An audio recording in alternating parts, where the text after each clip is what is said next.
Welcome back to another technical deep dive here in the debug zone.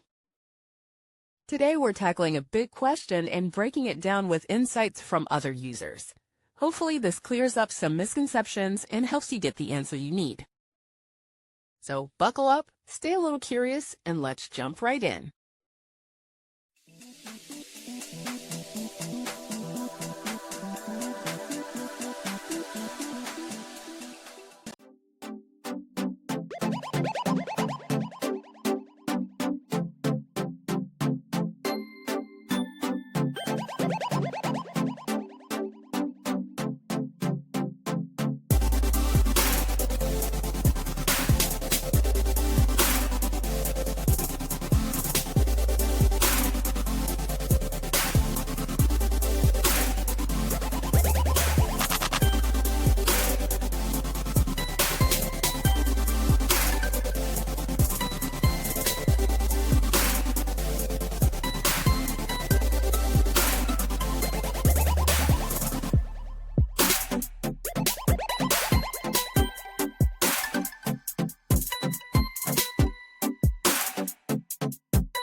And that's a wrap.